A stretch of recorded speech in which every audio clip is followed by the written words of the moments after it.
seperti roda jam yang saling berputar, bersinergi, sehingga ini tumbuh dari laut ke darat. Tentang ekonomi, berkedaulatan dan berkeadilan tadi sampai ke posisi itu, karena yang dapat diserap itu adalah masyarakat yang sekitar, yang memang betul-betul putra daerah yang mengelola. Kemudian hasil tangkapannya sampai ke customer dan keadaan yang excellence. Jadi ini kajian ilmiahnya udah lama sekali. Ya, jadi banyak sekali yang mensupport ini sebenarnya. Mas, saya kebanyakan kita selama ini kan di belakang layar ya. Tapi kita sekarang sama-sama bahu-membahu terkait ini, karena ini kita tidak bisa lagi menunggu. Sebelum kita mulai videonya, mari kita tekan subscribe terlebih dahulu. Dan jangan lupa loncengnya.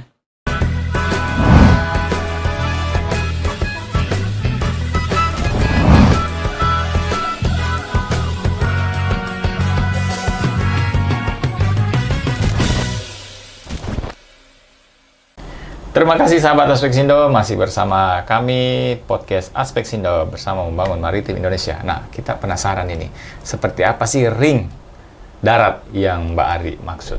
Mbak Ari gimana sih? Nih, ini yang paling penting sebenarnya. Okay. Semua lini penting, tapi mungkin ini yang akan kita eksekusinya kan di sini ya, di ring darat itu ya. Ya, dari digital system sudah ada, tapi siapa yang akan jadi pengumpan dari produk hasilnya, supply dan demand. Nah, ini kita butuh sinergi yang banyak. Selain kita juga punya armada sendiri, tapi kita melibatkan ekosistem tadi, ekosistem bisnis kita. Ini ya transporter. Nah, saya sangat antusias kita bisa mempunyai sinergi BUMN di sini. PT Pos itu juga, mungkin saya bisa sebut ya, PT Pos ya. Ini punya fulfillment yang banyak. Kemudian bisa dioptimalisasikan terkait dengan transporter jenis model kita nanti. Bisnis model kita seperti apa sampai. Jadi betul-betul kolaborasi ya? Kolaborasi nasional. Pos itu ada di seluruh kepulauan loh. Benar. PT Pos itu kalau kita lihat perusahaan seluruh desa ya. Dulu hanya PT Pos. Anda dapat surat dulu kan disampaikan oleh PT Pos sampai ke pelosok dunia. Ada. Zaman perang sebelum 1939 itu PT Pos sudah berdiri gitu. Jadi maksud saya ini yang harus dioptimalisasikan, membangkitkan kembali ya mekanisme semua sistem bergerak sehingga seperti roda jam yang saling berputar, bersinergi, sehingga ini tumbuh dari laut ke darat. Itu mungkin. Jadi yang dilihat adalah cara pandang laut ke darat sudah mulai berubah di situ. Ininya kita, visualisasi kita, framing kita ya kan. Kita bicara kemarin tentang watak maritim, bagaimana cara orang darat melihat laut. Tapi kita mengubah nilai sistem, bagaimana cara pandang tadi dari laut untuk darat. Itu tidak lagi membungkungi laut, Mas, tapi kita menjadikan tampak depan gerbang itu adalah laut. Tetapi ini nggak bisa dibuat sulit bagi orang-orang masyarakat maritim. Dia bikin tahu ini how can get. Jadi dibuat simple. Yang rumit itu biar kita aja. Digital itu biar kita aja yang membuat manage-nya. Tetapi ini sampai ke customer. Kalau bisa seluruh global ya, ini dapat hasil tangkapan nelayannya meningkat secara taraf kehidupannya, keekonomian tereksplorasi tentang ekonomi, berkedaulatan dan berkeadilan tadi sampai ke posisi itu, karena yang dapat diserap itu adalah masyarakat yang sekitar, yang memang betul-betul putra daerah yang mengelola. Kemudian hasil tangkapannya sampai ke customer dan keadaan yang excellence. Sip.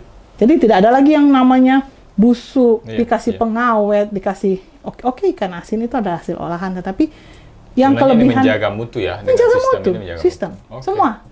Sehingga yang sampai ke dapur ibu-ibu itu dan anak-anak makan di rumah dalam keadaan yang fresh, itu juga membantu mereka.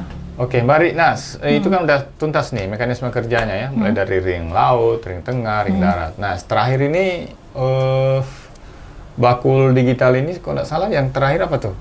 Bisnis model kita. Bisnis modelnya. Nah, yang terakhir mungkin, Mbak Ari, bisnis modelnya seperti apa nanti? Jadi bisnis modelnya ini ya kita tetap melibatkan semua ekosistemnya.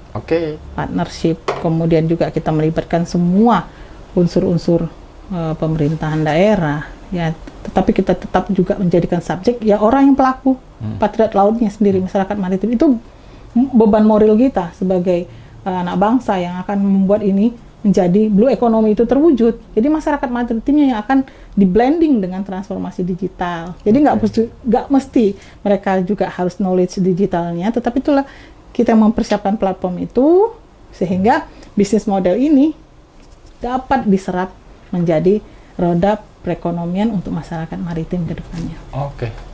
Thank you, Mbak Ari. Ya. Luar biasa. Yang jelas saya masih penasaran. Iya, masih memimpikan lah bagaimana supaya Indonesia itu jauh lebih maju ketimbang dengan negara-negara yang sebenarnya bukan basis maritim, tapi dia punya alat tangkap yang sangat luar biasa. Satu kapal itu justru dia bisa menyerap tenaga kerja ratusan orang di atas kapal, karena di situ mulai dari nangkap ada, kemudian ada packagingnya, sehingga begitu nyampe di darat itu langsung didistribusi, karena permintaan itu kan sudah terdata dengan baik dengan sistem yang ada gitu kan. Jadi betul-betul ikan itu sampai di konsumen itu dalam kondisi yang terjaga kualitasnya. Ya, semoga ini bisa direalisasikan dalam waktu yang dekat ini, Mbak Ari. Nah, terakhir kira-kira ini dimulai di mana ini? Daerah mana ini rencananya ini? Kita tidak sedang berwacana, Mas. Ya, ini sudah di mana? Ini sudah di mana? Sekarang sudah di mana dibangun? Coba saya minta izin ya nanti untuk menyampaikan ini, karena saya mungkin untuk melaunchingnya juga perlu izin. Jadi kita sudah ada prototipe sebenarnya terkait ini, mekanisme sudah berjalan dan juga dibantu oleh kementerian-kementerian terkait. Jadi kini kajian ilmiahnya udah lama sekali. Ya, jadi banyak sekali yang mensupport ini sebenarnya, Mas. Kebanyakan kita selama ini kan di belakang layar ya. Tapi kita sekarang sama-sama bahu-membahu terkait ini, karena ini kita tidak bisa lagi menunggu terkait dengan blue economy dalam transformasi digital ini. Thank you, Mbak Ari. Terima kasih, Mas Andi Fajar. Saya akhirnya terbuka ini pikiran saya. Oh, gini tuh konsep bakul digital ini yang akan dibangun oleh teman-teman masyarakat maritim. Masyarakat maritim ini ya, sebagai konsep yang sangat berkemajuan. Nah, Mbak Ari, ini siapa sih yang support bakul digital ini? Kok begitu optimis bisa dieksekusi? Mau tahu atau mau aja? Alhamdulillah, Mas Andi Fajar, bahwa kalau yang biasanya langkah-langkah baik itu akan bertemu dengan orang-orang baik. Selalu begitu. Kita optimisnya seperti itu. Jadi sebelum saya melangkah sudah banyak yang support sistem. Jadi dari mulai kajian ilmiah kita disupport oleh kementerian-kementerian dan koperasi juga membantu. Kemudian BUMN juga support. Mungkin nanti ke depannya untuk transformasi digital ini pun salah satu yang membidani juga di infrastruktur digital telekomunikasi kita di salah satu anak perusahaan telekomunikasi ya. Oh, jadi itu anak perusahaannya Telkom ada ya, siap ya? Dalam hal ini support system itu pasti ada ya. Tapi saya tidak bisa menjelaskan secara keseluruhan nanti karena ini masih dalam posisi yang kita belum siap launching ya.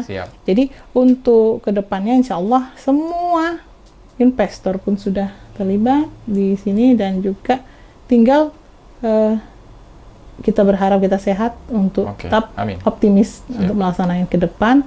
Tentunya pemerintah sangat support ya kalau hal-hal yang membuat masyarakat sesuai dengan program pemerintah ke depan, yaitu blue economy tadi, itu pasti disupport semua pihak. Barangkali gitu, Mas Andi.